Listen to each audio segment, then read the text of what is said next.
Did you know that one of the reasons why you are not taking action is because you are afraid of success? Now, this might not be something that is conscious, but more than likely, hiding in your subconscious mind is some fear of success that is holding you back. Today, we are continuing How We Find Root Cause series, and I'm going to show you how we can unpack the fear of success and clear it out so you're more likely to take action every single day.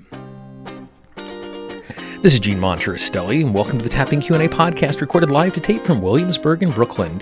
This is episode 562, originally aired June 7th, 2023. Hi, everyone. I hope this finds you well wherever you are and whatever time of day you're getting a chance to join me. Thanks for spending a little time with me today. Today, we are going to be talking about the most hidden and insidious type of resistance, and that is the fear of success. But before we do that, as we uncover these limiting beliefs and these resistances, we're going to be talking about tapping. Tapping is the primary tool I use with myself and my clients so they can clear those resistance, hidden and otherwise. If you are new to tapping, all you need to do is follow the little red arrow in the upper right-hand corner, and it will take you to learntotap.com, where there's a really short basic introduction so you can add tapping to your life right away. Super easy to do. Follow that link and you'll be able to join us in all of the work we do here on the channel. So when it comes to taking action, it makes a lot of sense that there are a number of things that we resist because they could go wrong.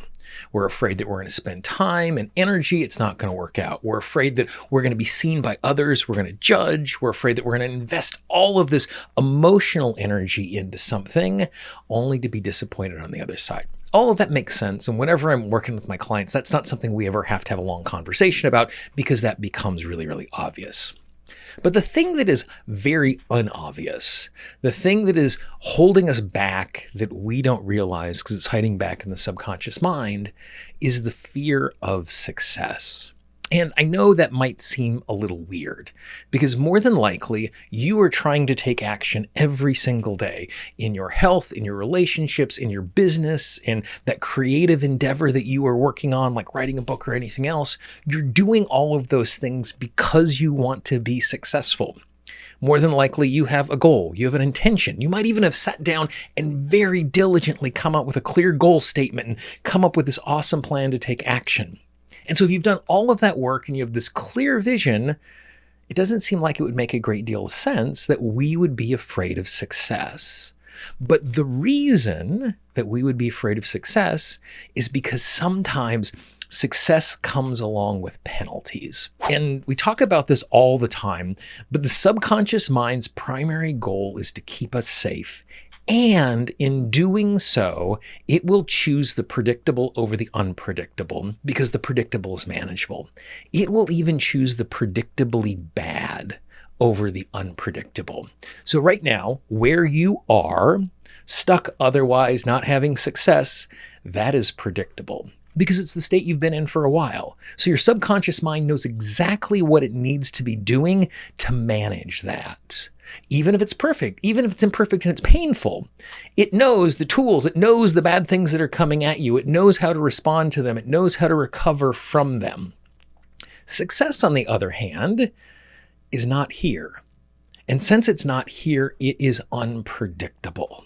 And so one of the things that our subconscious mind does, which is really useful, is it looks at a situation in front of us and it looks at all of the possible things that could go wrong, and it starts making plans for all of the possible things that could go wrong. The problem is it starts spending so much time and so much energy trying to solve all of those problems, it decides it's easier for me to stay right here where I am and stuck. And so one of the things that we consciously may not recognize, but the subconscious mind does, is that sometimes there are penalties that come along with us being successful. Three of the most common, and these isn't what they're limited to, but three of the most common are, number one, I am going to have success, and then success is going to be taken away from me.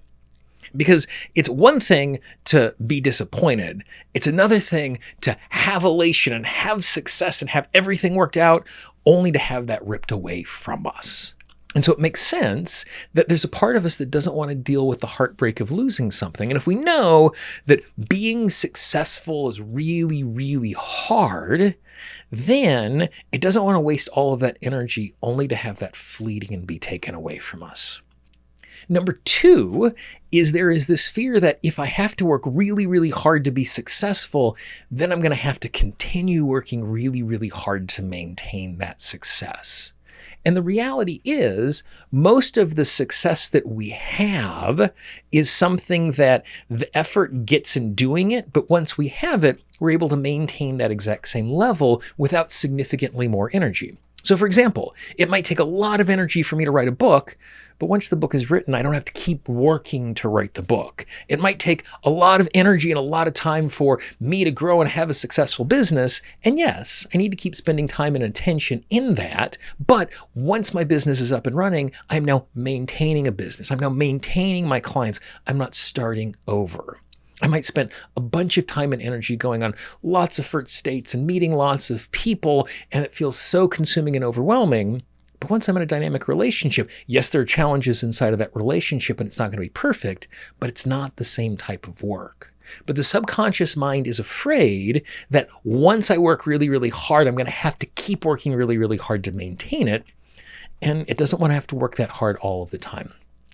The third reason why success can be dangerous for us is we're afraid that it is going to create a new expectation or a new standing for us in the world. And I learned this really, really clearly almost a decade ago from one of my clients. She talked about in her childhood that whatever she did became the new normal. So if she got an 87 out of 100 on a math test, then going forward, since she got an 87 on one time on that math test, then that was the new standard. But the problem was, if the next time she got an 89, because she demonstrated she could get an 89, that became the new standard, and 87 was no longer acceptable. So each time she raised her performance, the expectation became that was the new normal.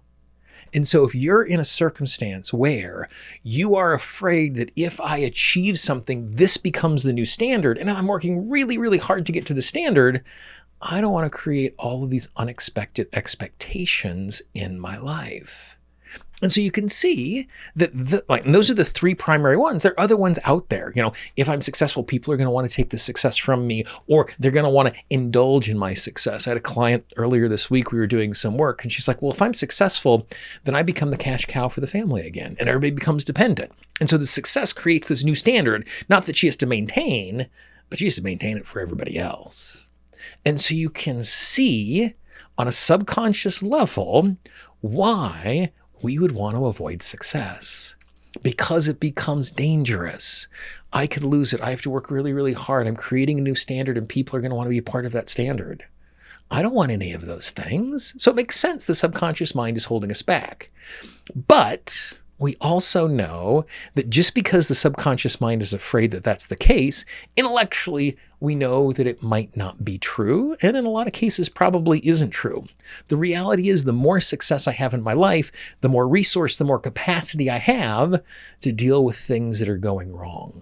So even though the subconscious mind is trying to keep me safe by preventing success, in reality, and we know this, the easiest way for me to be safe is to be successful, because it gives me the insulation to be able to maintain that thing. So when we are tapping, the way that we uncover that is, so I'm tapping for me, oftentimes when I'm just sitting here thinking, I just tap on my collarbone, I take a nice big deep breath, and I think about the success that I want. And then I ask myself the question, what goes wrong if I am successful? Now, when you do this, the subconscious mind and the conscious mind will go, there's nothing that could go wrong. We want success. Well, if that's the case, then what we want to do is we want to combine last week's tool with this week's tool. And so again, try this for me right now. Tap in your collarbone, take a nice big deep breath, tap along with me. And I want you to think about a piece of success that you want in your life. And then when we combine last week's with this week's and we go, I know I don't know the answer to this, but if I did, what would go wrong if I was successful? And as I am doing this right now with you, as I said that phrase, even though I don't know the answer to this question, immediately I felt my entire body relax. So then when I'm asking the question, well, what goes wrong when you are successful? All of a sudden there's this extra clarity that makes it easier for me to see what is going on. And so if you use what goes wrong if I'm successful, or we compound it with last week, I know I don't know the answer to this, but if I did, what goes wrong with I'm successful? You are going to find these hidden pieces of resistance that are holding you back.